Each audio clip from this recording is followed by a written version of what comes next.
I was talking fantasy football with my friends the other day. Alan, Josh? Wow. Look who's back. Where the hell you been? At home, sitting on your asses? Go away now, Josh.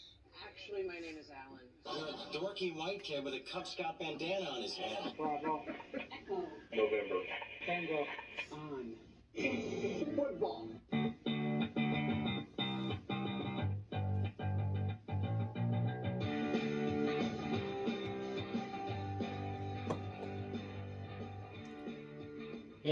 Hey, we're back. It's Alan and Josh back with Bent on Fantasy Football. He didn't know I was going to do that. So we are back.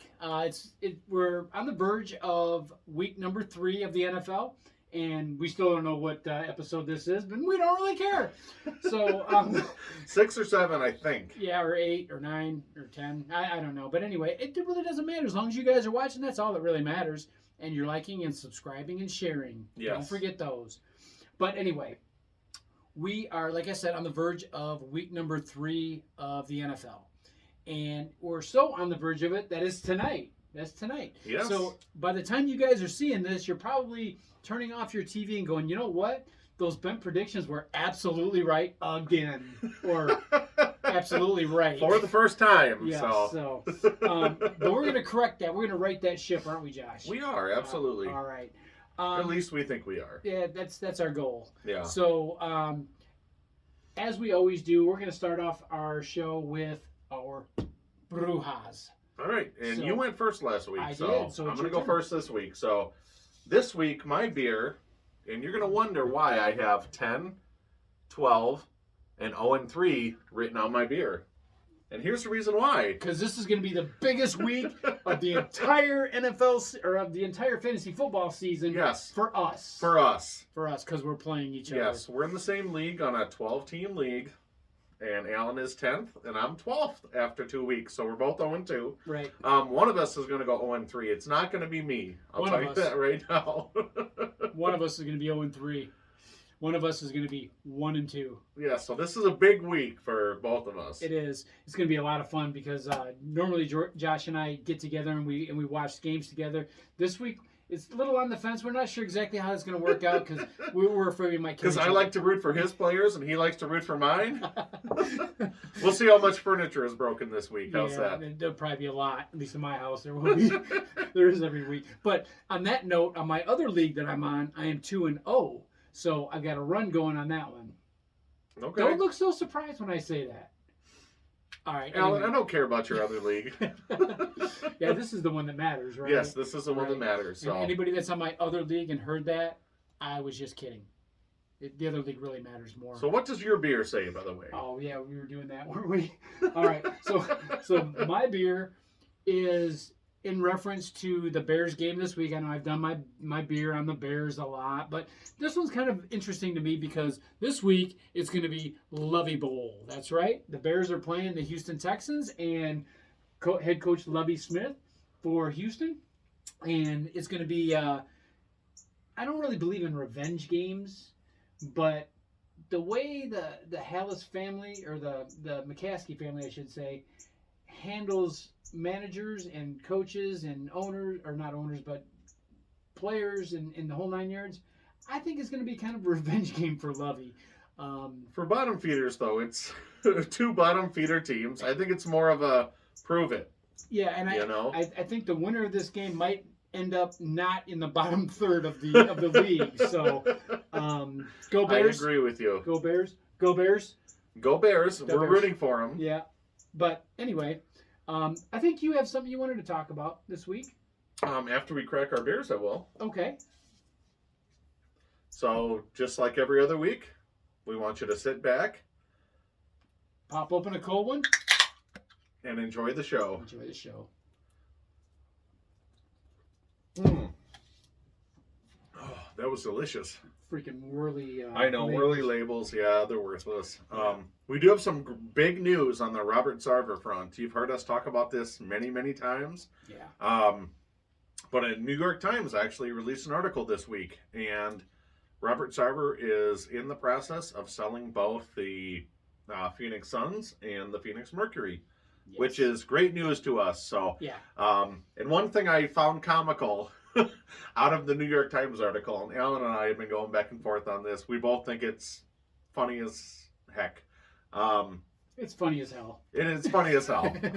But Robert Sarver basically said, due to unforgiving circumstances or an unforgiving environment, that he has no choice but to sell. I mean, unforgiving environment, my ass. Okay, so unforgiving environment.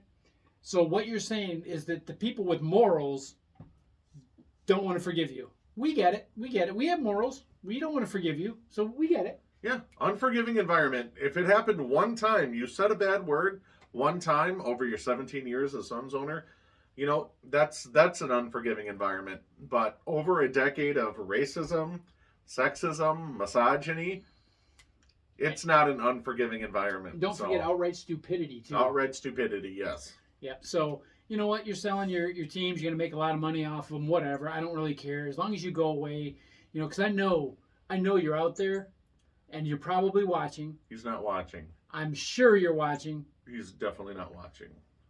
Anyway, we want you to go away. Get out. Get out. Yes. Bye-bye. Bye-bye. You gone. Yeah, he gone. Enough of him. Enough of him. I've wasted enough breath on Sarver. So yeah, so have I. So next, we're gonna get into what's got us bent. We do this every week. I'm gonna let you go first, Alan. All right. Well, I'm gonna start out by saying there's a lot of things that got me bent this week, and one of which, and this is not what I'm picking, but one of which is a Chicago Bears team that passed for, I think, less than 30 attempts in 2 weeks. Most quarterbacks have 30 in a week. Yeah. Or about that. Anyway, forget that. I can't go on with that. So what's really got me bent this week is in Dallas. There's a huge board up, it's a scoreboard / Titantron or whatever Marquee you want to call it. or whatever you call it. What do you want? Whatever It's you want to call it. 55 yards lengthwise, just in case you guys didn't know. Yeah, which is ridiculous in the first place. But also, week 1, we had a punter that punted the ball into the scoreboard. Okay, so they do the play over, they do over, whatever. Last week, they also had another punt that hit the scoreboard. We had like 5 or 6 players pointing up to the scoreboard saying, "Hey, it hit the scoreboard," and the way it turned out is they didn't replay it because they said it didn't hit the scoreboard. The replay, if they have an angle that shows right up at the scoreboard. You can clearly see that it hit the scoreboard and came down at a weird angle. Dallas, the city of Dallas, this is what your tax money paid for. You can thank Jerry Jones for that, because Jerry Jones's ego is about the same size as Your tax bill. Your tax bill and that scoreboard, which is, like he said, 55 yards in length, and it's ridiculous. So that's what's got me bent. What they ought to do is either raise the roof on that place or get rid of that damn scoreboard altogether. Because this is 2 weeks in a row. I'm tired of seeing this. Yeah. There should be no do-overs in football. It's ridiculous. Right. So I'm bent, and I'm going to stay bent. Okay, and I agree with you. What's got you bent, Josh? What's got me bent is the Baltimore Ravens defense. And I'm going to preface this by saying that after the first drive of the game, all the guys in our fantasy league texted me and said, "You're a dumbass for dropping the Baltimore Ravens defense when they had that pick 6, or when they returned the opening kickoff for a touchdown." Right. Now Baltimore, I'm going to give kudos to Tua here. Okay. Tua threw for 469 yards on 50 attempts. That's just under 9.5 yards per attempt. That's pretty amazing. That's pretty awesome. Okay, 72% completion rate, 6 touchdowns, 2 interceptions. Now, here's what's really got me bent. The Baltimore defense, you're up 35-14 going into the fourth quarter. Okay?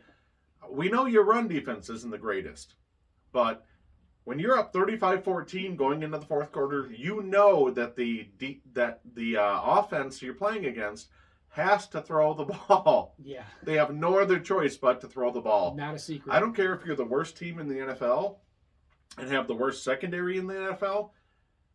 You commit to not allowing that team to pass. Even Lovie Smith could make that call. Yes.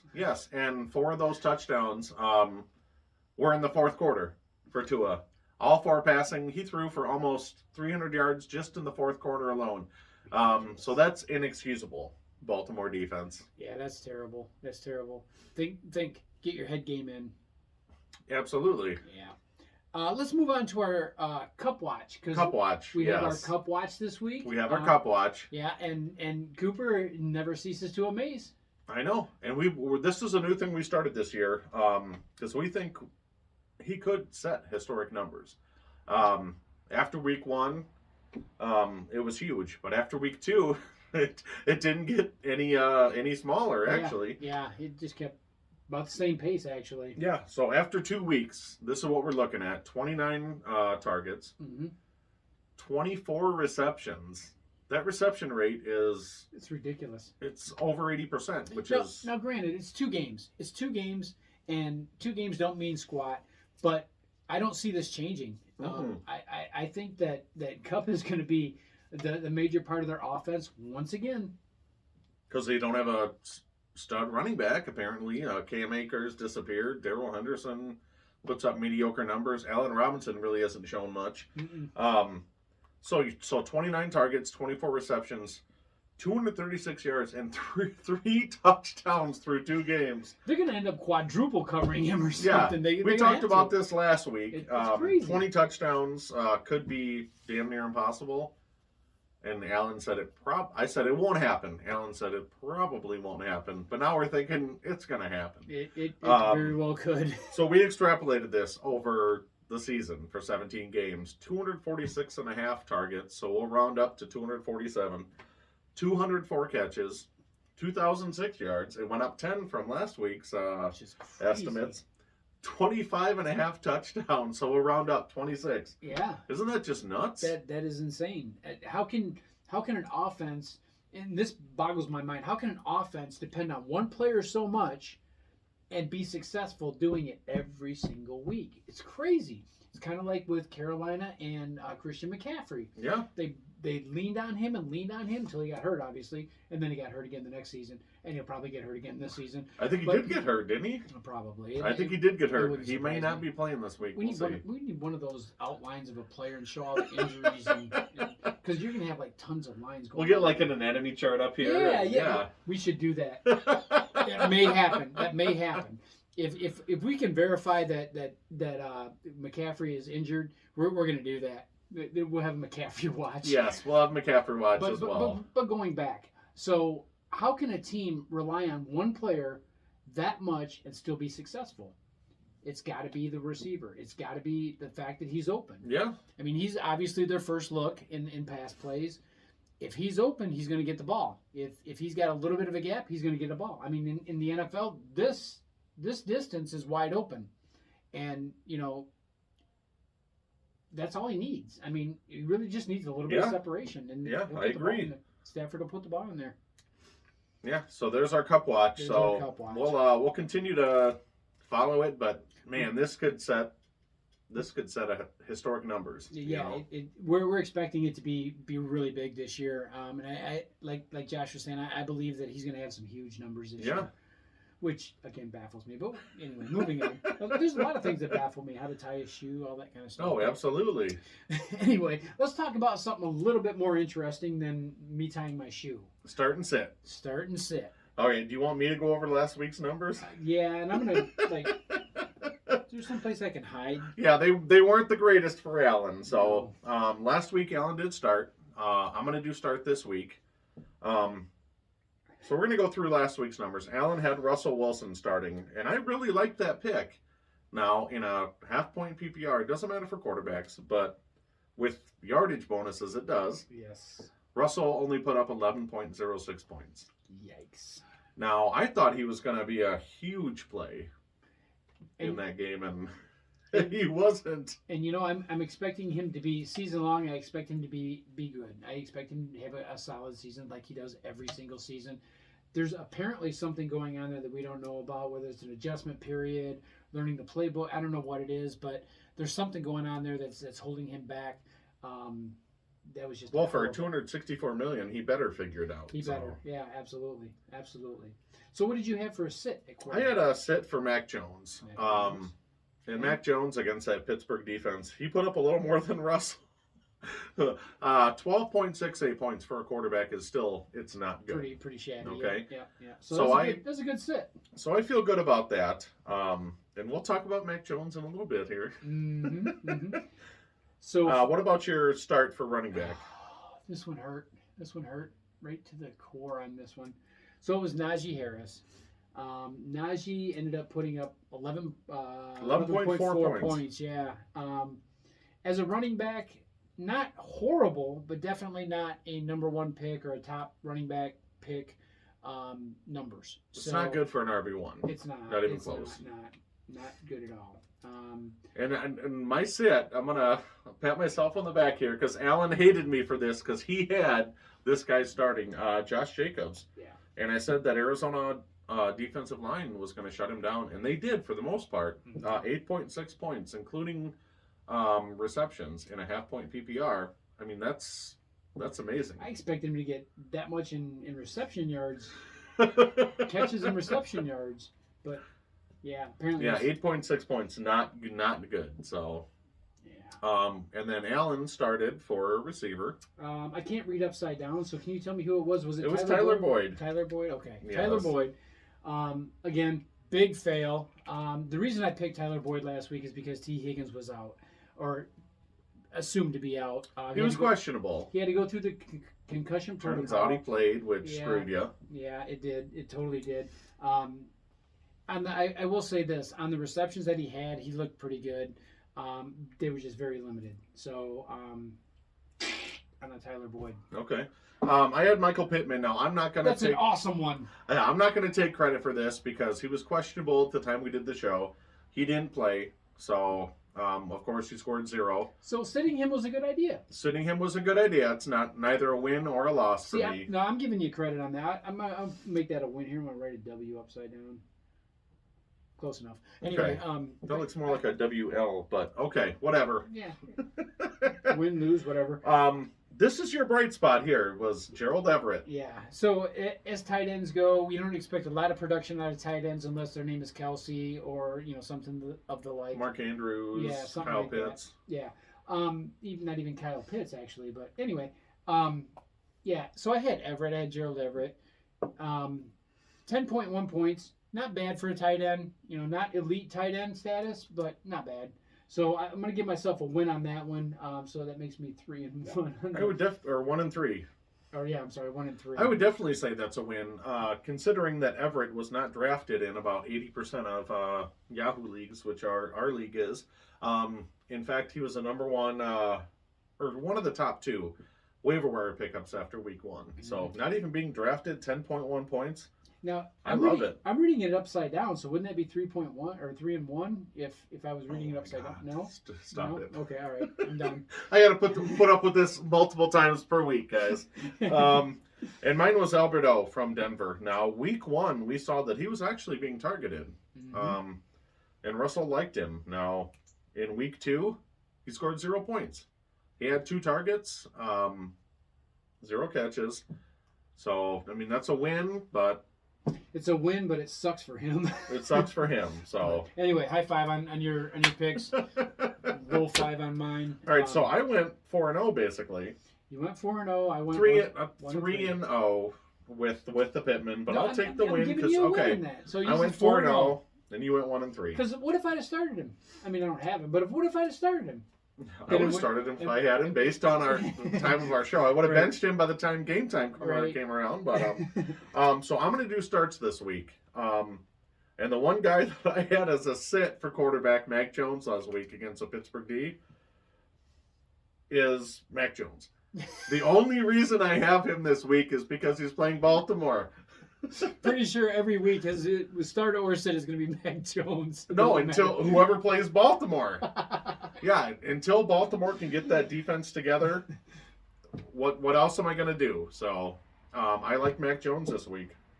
All right. You want to go through all your starts and then go through the sits? Yeah, we can do that. Let's do that. You You got some good picks there. great. If he says it's good, then I'm going to lose. David Montgomery, I really, really like against Houston this week. We don't like to use the word revenge game, okay? In the Lovey Bowl. In the Lovey Bowl. But I think he's been underutilized. He really, really has. And I don't see the point of that.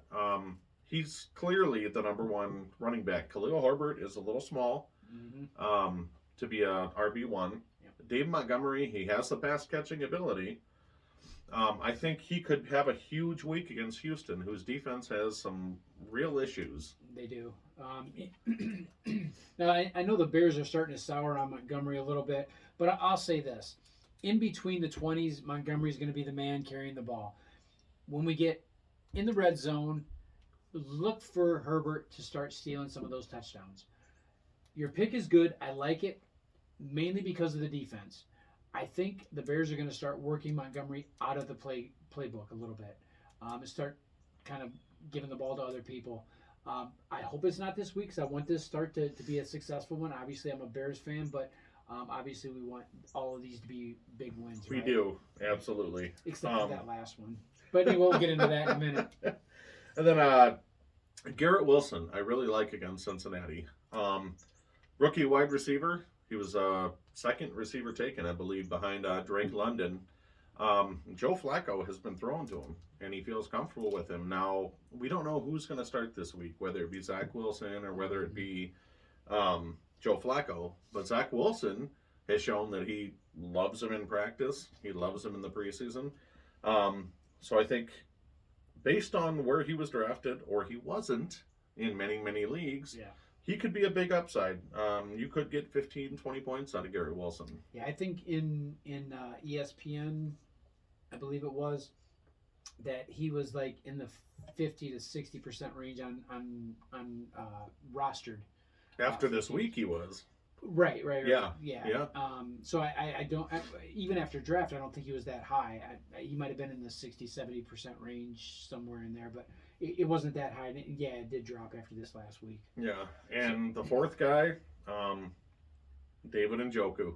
Okay, I drafted him because I had big hopes for him. I like Njoku tonight. You guys won't see this until after Thursday. No, you'll see it. They'll see it tonight because it's getting posted up tonight. I want to get it up before. Okay, so we're gonna get this up tonight. Yeah.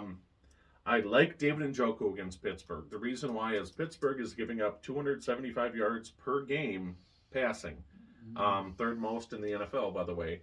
And I don't see Amari Cooper. Besides Amari Cooper, who else is getting that ball? Yeah, that's. I have a feeling that's going to be a one-sided game, at least on the when you compare offensive numbers. I think Cleveland's going to blow them out, but don't bet on my prediction. That's not my bet prediction. So. Cleveland's not going to blow them out. He's totally wrong on that. Okay, I think they will, but it's not going to happen. It's not going to happen. Okay. Just based on the fact that Pittsburgh's giving up the third most passing yards per game, that's why I picked him. Well, think about who Pittsburgh's quarterback is. And you're still going to say that they're going to get blown out? Just stop it. I'm gonna stop you right there, and we're going to get into Allen sits, because I don't want to hear any more about Mitch Trubisky. Well, remember last year how Noah Fant was my guy? I'm thinking the Mitch is my guy this year. This is my guy. Only Fants, and now it's the Mitch. Yeah, and you know what? If you put both of those guys, Noah and Mitch, on the same team, look out. Look out. All right, just stop. No, really, look out. Because you never know where that ball's going to go. Yeah, and you're not going to win many games. So. No. All right, so let's get into your sits. All right, so my sits this week for quarterback, I've got Geno Smith. Why? Because Geno Smith is... I'm going to stop you right there. When Alan wrote down his sits, he wrote Gene, G-E-N-E-O, Smith. So as if O was his middle name, it's Geno, G-E-N-O. It is Geno. Geno. No, I did that so I could read it. Well, fair enough, yes. I mean, literacy is not my strong point. So neither is fantasy football. So Gene O. Smith is maybe he's Irish. Maybe it's Gene O. Smith. Or yes, Geno Shaughnessy or whatever. Yes. You okay. get the idea. But anyway, Geno Smith, or whatever his name is, playing Atlanta this week. Okay, so Seattle, lost Russell Wilson, obviously. They put Geno Smith in. Not a good compliment to the loss, okay, of Wilson. Yeah. So in that, okay, so I'm just going to say this straight out. I was trying to beat around the bush about saying this, but I'm just going to say it. All season long, I don't like Geno Smith, period. I think he's the wrong quarterback for that offense, by far. I don't think either one of those two guys, Drew Lock or Geno Smith, is the right quarterback for that offense. Drew Lock probably is a little bit better, but not much. I don't think. I think he's going to get shut down big time by Atlanta this week. It's going to be a bad situation all season long in Seattle. Okay. Who do you got for running back then? Running back, we when we talked about this before the show, he totally disagreed with me, and that's okay. I'm all right with that. I got hosed last year when I predicted this guy on my sit, and then he went off for a huge game, remember? Yeah, he did. He did. So, Derrick Henry is my sit this week. And I know, you guys drafted him high. You don't want to sit him. I get it. Look for other options if you can. I think this week Las Vegas is going to run him right out of the game. And what I mean by that is I think Las Vegas is going to score enough points to take the run game out of it. Now, that being said, he may get some receptions, that type of thing. But, I mean, Derrick Henry's a beast. There's no two ways about it. He's a beast. I just don't think he can be that beast if they're that far behind. And I think Las Vegas is going to blow him out. I really do. Okay. I agree with you there. And they really shut down James Conner this week. Granted, my Cardinals won. High five. High five. I'll give you that one. Yeah, for sure. For sure. But I do like that. All right. Who do you have for receiver? All right. So for receiver, I've got Amari Cooper to sit. Tonight against Pittsburgh, Amari Cooper, I'm going to go back Remember, Pittsburgh's giving up 275 yards passing per game. Okay. So who's the number 2 receiver in Cleveland? David Njoku, pretty much. Okay. Or so, Nick Chubb and Kareem Hunt combined. Okay. That's pretty much your game plan, right? Either throw it from the back or out of the backfield, or throw it to your tight end, or throw it to the one guy that's going to have a bad game this week, Amari Cooper. What's he done so far this season? Not much. Mediocre. Yeah. But it's Cleveland. It's Jacoby. So. And honestly, I know you talked about Pittsburgh's defense. I think overall, their defense is solid, and I think they're going to basically run him out of the game too. I don't think he's going to get open enough. Well, I can't wait to see. I can't either, man. It's going to be a good game for Pittsburgh. Yes. All right. So what about tight end? Tight end, I got Tyler Higbee. Tyler Higbee has been, over the last season and the beginning of this season, he's been kind of one of those guys that has a flash in the pan every now and again. Every few games is okay. Every, I don't know, maybe 4 or 5 games, you'll see a touchdown out of him, a straight touchdown with like 5 yards or 10 yards or something. Now, I've got him on my team as a backup tight end, but I just don't see it this week. I think Arizona shuts him down. I do too. So, so moving on, we did those. We'll see how we did next week because, as you guys saw, I went 4-0. And what'd you do, Alan? And don't read it upside down. I went 1-3. 1-3. Okay, so 1-3. So we'll see what happens. We'll keep a running tally of this. So we'll see who does better. What is OPEEF? I don't know. Random question. So that's our bet predictions for this week. We're gonna do our very best every week to lead you in the right direction with those, but we're not perfect. Those aren't our bet predictions. That was our start and sit. I'm sorry. Oh my God, that's 2 now. So the over 2.5. So the over under on my mistakes on the show is 2.5. 2.5 per show, or is that per season? It's already up to 2. All right. So the over under on mistakes is what for the season? Like 248.5. All right. I'll take the over on that. Okay, I'll take it. So anyway, that was our start and sits. Yes. Sorry. So now we're gonna get into bet predictions. I was jumping. Okay. Sorry. So season wide, I'm 1-2. I had who did I have last week? I had Pittsburgh winning against New England. That game was just atrocious. I mean, I don't know what to think about New England. I don't know what to think about Pittsburgh based on the first couple weeks. I picked Pittsburgh to win. They did not. They lost by 3. They were 3.5-point underdogs, but if I would have bet the spread, I would have won. But Mhm. and what did you bet, Alan? I didn't bet anything. I didn't have any picks. I didn't have any bets. He picked the Bears plus 10 Ah, at home. It was it was not at home. It was in Lambeau. Actually, that's a correction from last week. We said it was in we did say it was Soldier Field, but it was in Lambeau. But It still, was. 10 points. I mean, crap. I thought Chicago would have covered that easily. They did not.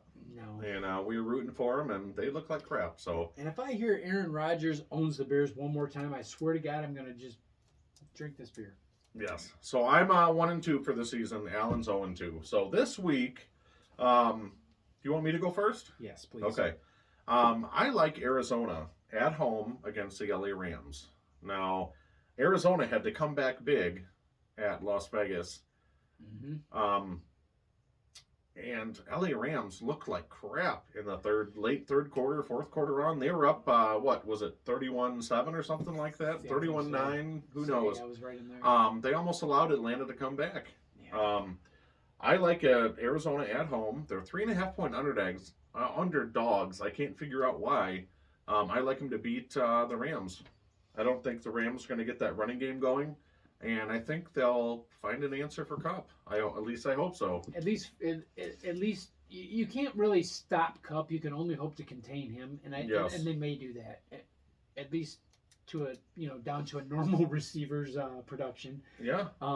So, and in that offense, if somebody else doesn't step up, then there's not a whole hell of a lot going on in LA. So, Cup watch next week, maybe a little bit skewed. I hope so. I don't have the most confidence in that, but I hope so. It could be. It could happen. Could happen. Now, we're not saying sit Cup. Don't sit Oh, Cup. hell Don't no. don't ever sit Cup. Yes. Period. Yes. Even on his bye week playing, he scores more than most receivers anyway. All right, so what game are you predicting this weekend? All right, so this week, and this hurts me. It really does. The Packers game with Tampa Bay. The over under on that one is 42 points. I'm taking the over on it. We were looking at this before the show started, and the over under started out at 52 points. Came down 10 points, so we can't figure out exactly why. We don't know why, and we don't really care why. All I know is that there's two high-powered offense, one high-powered offense, Shut up! and one potentially high-powered offense. All right, so I can see where the 42 points is going to be in the rearview mirror by the time the end of that game comes. I see it too. I like it. Now the I'll say this. So hopefully you can win this week and get a win on the board. I will. I'm 0-2 on this, and I'm going to be 1-2 on this, and I'm going to be 1-2 in our league too. Oh God, shut up! so there's that. But yeah, no, I think that's going to go over. Now we were looking at the spread on that game. The spread is a pick'em. So it started out it was Tampa Bay -3. Yeah. So Both of those lines are real fishy for us. We can't really understand why. We didn't see any news about Brady being out there's something going on there. or Fournette being out. Yeah. Rodgers is not out, so who knows? Yeah. Maybe he's on some more ayahuasca and he's gonna throw for 500 yards. Who knows? Or at least think he did. Yes. Because you know what? He owns ayahuasca. He does. All right, so that's my bet prediction for this week. I think we want to move on because We did talk about the game previews a little bit with Green Bay, Tampa Bay, and Arizona, the Rams. yeah, we can expand on that a little bit though. And since we're on the Green Bay Tampa Bay subject, let's jump on that because I know you had some perspective on that you wanted to share as well. I did. Like we were saying, I have no understanding of why the line is moved like that, and we don't promote gambling, but those men and women out in the desert, We just play fantasy football. yeah, We those don't men and promote- women out in the promote desert gambling. know that for a line to move 10 points, I mean, you're talking millions of dollars Yeah, being that's- placed on That's a huge chunk. one side of that line on an NFL game. So something, and we're going to do our research after today because we still haven't figured out what the hell's going on as to why it's dropped 10 points, Yeah, especially with those two offenses. I mean, holy cow! Yeah, and maybe it's the potential lack of production out of Green Bay. I don't know. Just a shot in the dark on that one. But the fact too that Tampa Bay was a 3-point favorite at home, which is pretty much automatic, and now it's a pick 'em. Yeah, that's. There's got to be something going on that we don't know about. If you know, throw it in the comments down below and tell us what it is, because we sure as hell missed it. So yeah, definitely tell us. Well, we want to know, because that's crazy to us. Now, from a little bit different perspective on that game, let's talk about not so much the pick 'em or the over under. Let's talk about actual production in that game. Who do you think is going to be big producers in that game? And I'm not just saying this because I have Aaron Rodgers. Aaron Rodgers has been improving over the last couple weeks. I think he's going to have a big game. That Tampa Bay secondary is really not the greatest. Yeah, they're spotty at best. Yeah, they're spotty at best. Alan Lazard is back, isn't he? He is. Yeah. He was back last week. Yeah, with everybody healthy, I think Aaron Rodgers and Aaron Jones had a huge game. Yeah. Especially with those checkdowns. I think Aaron Rodgers could have a big game. And I wouldn't be surprised. We were talking before the show. I thought this game would have hit the over at 52. Yeah.